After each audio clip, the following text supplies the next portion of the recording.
13/11/2025 ദീപിക ദിനപത്രത്തിൽ വന്ന കൊച്ചേട്ടന്റെ കത്താണ് ഞാനിന്ന് വായിക്കുന്നത്. പരായിലെ തണ്ണിമത്തന് പാറയായത് ആര്?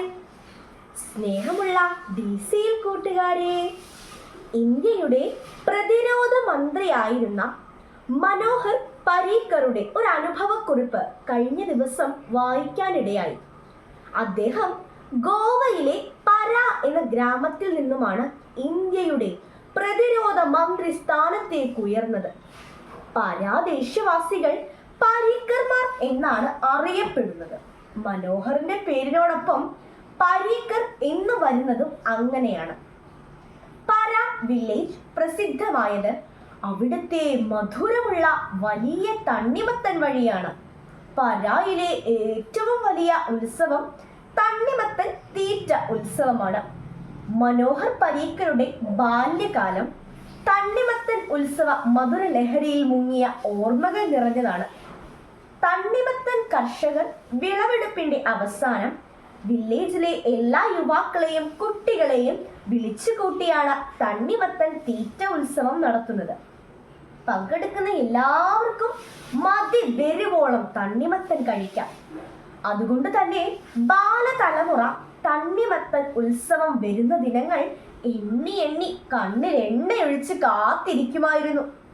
പ്രാഥമിക വിദ്യാഭ്യാസത്തിന് ശേഷം മനോഹർ പരീക്കർ മുംബൈ IITയിൽ പഠിച്ച് എഞ്ചിനീയർ ആയതിനു ശേഷം 6 വർഷം കഴിഞ്ഞ് ഒരു തണ്ണിമത്തൻ ഉത്സവകാലത്ത് പരായിലെത്തി.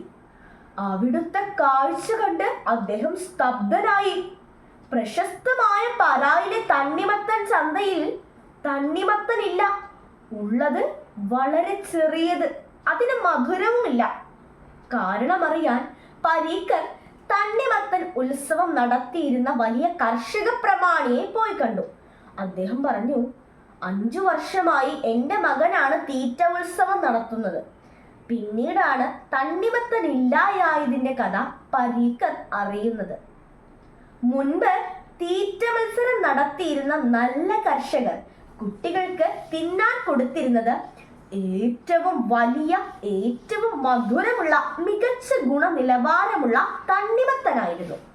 കൂടാതെ മത്സരിക്കുന്നവർക്കെല്ലാം ഒരു ചെറിയ പാത്രവും കൊടുക്കും. മത്സരത്തിന് ഒരു വ്യവസ്ഥ മാത്രം: തണ്ണിമത്തന്റെ വിത്തുകൾ കടിക്കാതെ ഈ പാത്രത്തിൽ നിക്ഷേപിക്കണം. ആ വിത്തുകളാണ് അടുത്ത കൊല്ലം അവർ വിതച്ച് വീണ്ടും വലിയ തണ്ണിമത്തൻ ഉൽപ്പാദിപ്പിച്ചിരുന്നത്. കർഷക പ്രമാണിയുടെ മകൻ ചുമതല ഏറ്റപ്പോൾ നല്ലതും വലിയതുമായ തണ്ണിമത്തൻ എല്ലാം വിൽക്കാൻ കൊടുത്തു. മത്സരത്തിന് തിന്നാൻ ഏറ്റവും ചെറിയതും കൊടുത്തു. തണ്ണിമത്തന്റെ ഒരു തലമുറ 1 വർഷം മാത്രമാണ്. പിറ്റേ വർഷം പാടങ്ങളിൽ വിളഞ്ഞത് ചെറിയ തണ്ണിമത്തനാണ്. അടുത്ത വർഷം അതിനേക്കാൾ ചെറുത്. 5 വർഷം കൊണ്ട് പരായിലെ തണ്ണിമത്തൻ വളരെ ചെറുതും മധുരമില്ലാത്തതുമായി. പ്രിയ കൂട്ടുകാരെ, പരായിലെ വലിയ തണ്ണിമത്തന് പാരയായതാരാണ്? ഏറ്റവും മികച്ചത് ബാലതലമുറയ്ക്ക് കൊടുക്കാത്തവർ തന്നെ. വിത്ത് ഗുണം 10 ഗുണം എന്ന പഴഞ്ചൊല്ല് എത്ര സത്യമാണ്! മുൾച്ചെടിയിൽ നിന്നും മുന്തിരിപ്പഴം കിട്ടില്ല എന്ന യേശുക്രിസ്തുവിന്റെ വാക്കുകളും സ്മരണീയമാണ്. പരായിലെ കുഞ്ഞു തണ്ണിമത്തന്റെ കണ്ണീരിനു കാരണം ചെറിയ തണ്ണിമത്തന്റെ വിത്തുകൾ മാത്രം വിതച്ചതാണ്. 20-30 വർഷങ്ങൾക്ക് ശേഷമുള്ള ഇന്ത്യയുടെ വിത്തുകളാണ് ഇന്നത്തെ വിദ്യാർത്ഥികൾ. ഇന്നത്തെ വിദ്യാർത്ഥികൾക്ക് ഇന്ന് ലഭിക്കുന്ന ജീവിത ദർശനവും ലക്ഷ്യബോധവും ജീവിത മൂല്യങ്ങളും മാത്രമാണ് നാളത്തെ ഭാരതത്തിന്റെ ഭൗതിക അവകാശത്തിന്റെ വിസ്തൃതി ചമയ്ക്കാനുള്ളത്. മികച്ച വിദ്യാഭ്യാസത്തിലൂടെ മാത്രമേ ഉറച്ച ലക്ഷ്യബോധം ഉണ്ടാകൂ. ഉറച്ച ലക്ഷ്യബോധമുള്ളവർക്ക് മാത്രമേ ദൈവിക, മാനവിക മൂല്യങ്ങളുടെ ആവശ്യമുണ്ടാകൂ.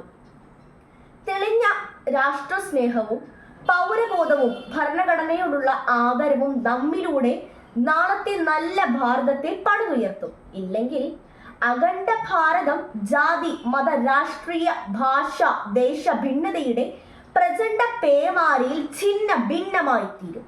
നമുക്ക് മഹാത്മജിയെ പോലെ ചാച്ചാജിയെ പോലെ രാഷ്ട്ര നിർമ്മിതിയിൽ പങ്കുചേരുന്ന നല്ല നേതാക്കളാകാം.